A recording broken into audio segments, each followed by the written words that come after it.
Hello everyone. Few of you might remember my last video I did where I was boring some flutes. That didn't work out too well. I had a design idea that I tried that didn't work. The boring went just fine, but the sound quality of the flute, because of my design, didn't go as planned. So I made another flute. Those flutes were going to be in the key of low D. So I made another flute with a design change, and it came out pretty well. So this flute here is in the key of low D. I'll show you the totem and the mouthpiece.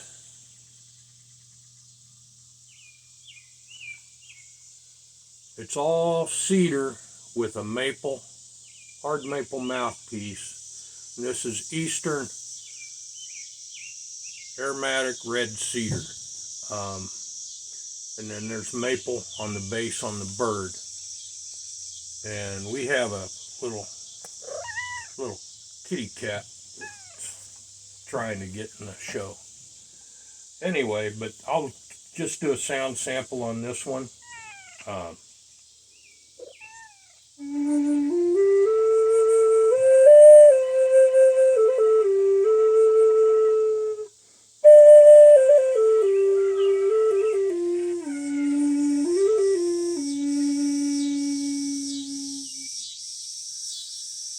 Sounds great.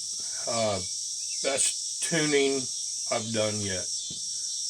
In doing so, I had to drill and plug the 3 bottom holes and then re-drill the finger holes through the plugs. But the tuning on it is wonderful. I've got a couple other flutes I want to show you.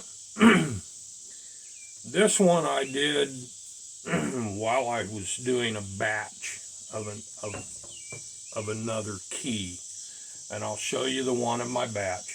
And these flutes are not for sale. I don't consider myself good enough yet to be selling my flutes. This year I'm spending making them and getting good enough, hopefully, to maybe do this for a living. Well, sort of side job, I'll say, to subsidize my Social Security income.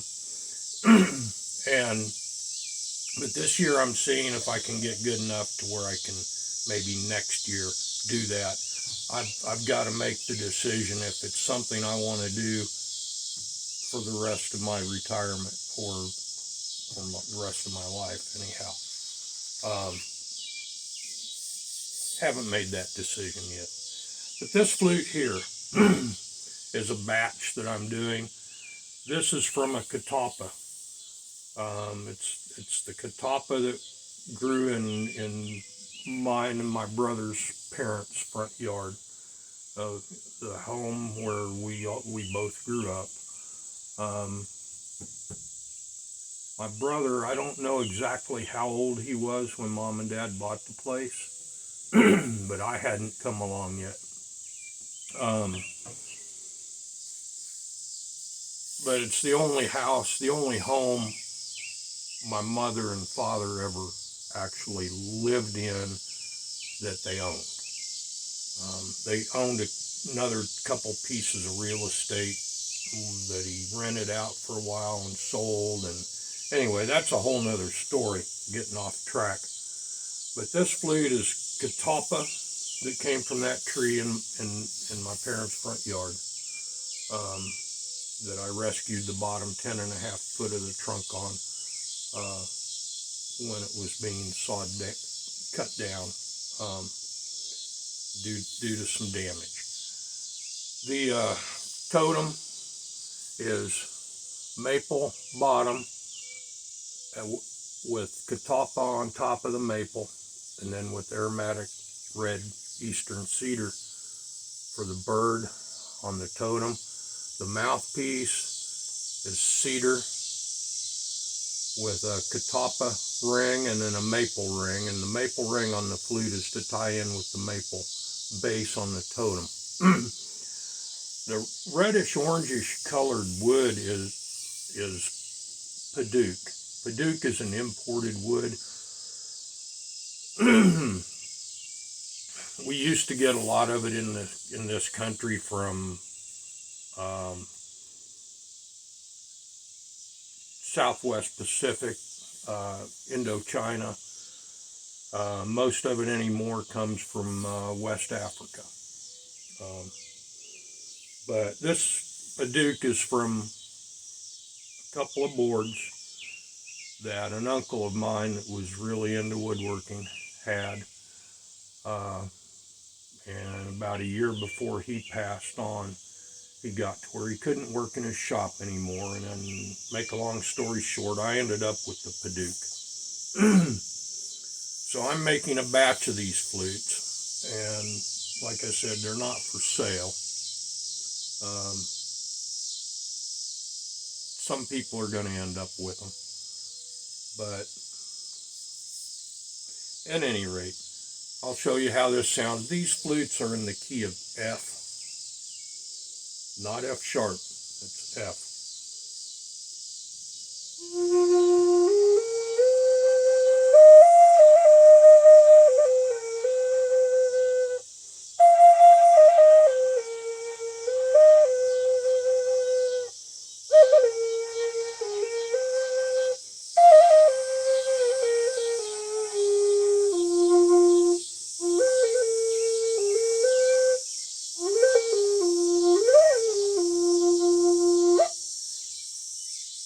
That's what this one sounds like, along with pretty much most of the rest of that batch. While I was doing that batch that I interjected the low D flute into, I interjected another flute into that batch. And this little guy is in the key of A, fourth octave on a piano. This is all cedar and maple. We have a maple mouthpiece with a cedar band and then a maple band, and then the cedar body on the flute with a maple base on the totem, and the bird is cedar, all eastern red aromatic cedar. This one's in the key of A. The tuning on this one is really good. Doesn't do real well above octave, but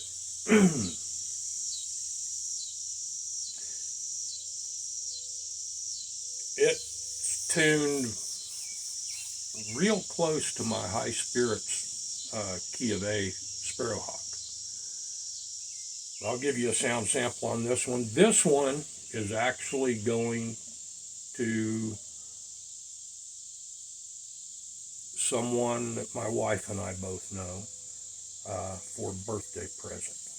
When I get done with this video and demonstrating this flute, I'm going to sterilize the flute. A lot of you people out there like using tea tree oil.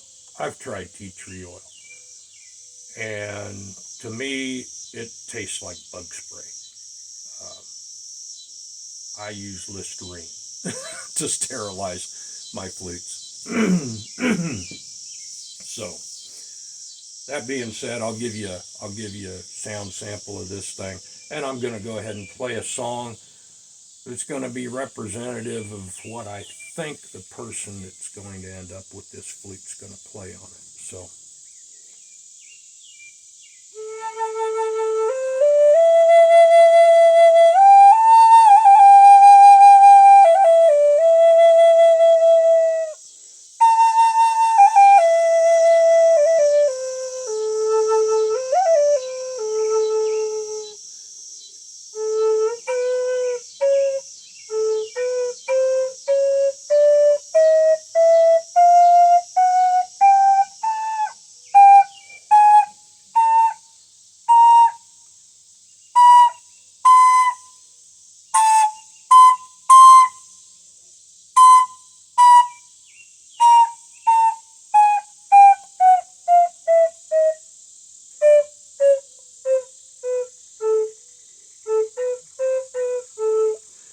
All right. I'm getting better at that chromatic scale, by the way.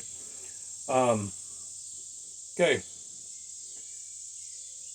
This person that this flute's going to express to me 3 or 4 months ago her interest in learning to play the native style flute.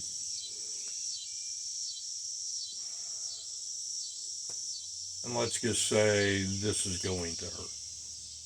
If she sees this video, she's going to know. But I don't think she's going to see this video until I show it to her, which will be after she gets the flute. So anyway,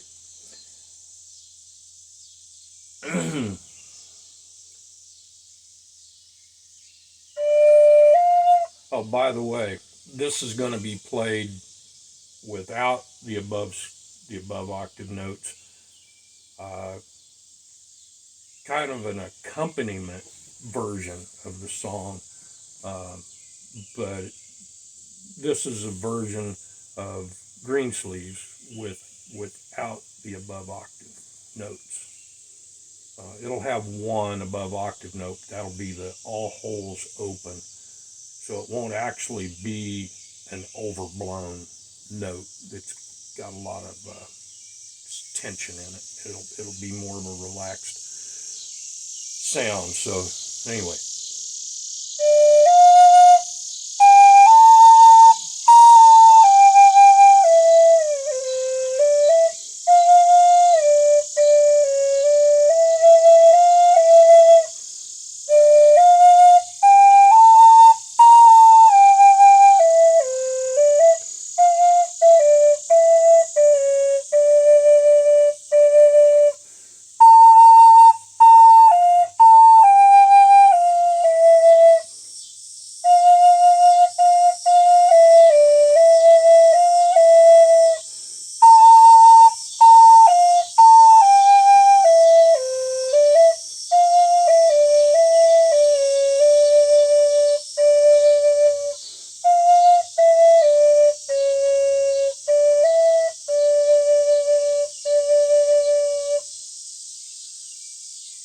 Okay. That version also didn't have the half whole note in it. Kind of like that version. Anyway, those are what I've been doing. It's how I've been spending my summer. So hopefully y'all enjoyed it, and until next time.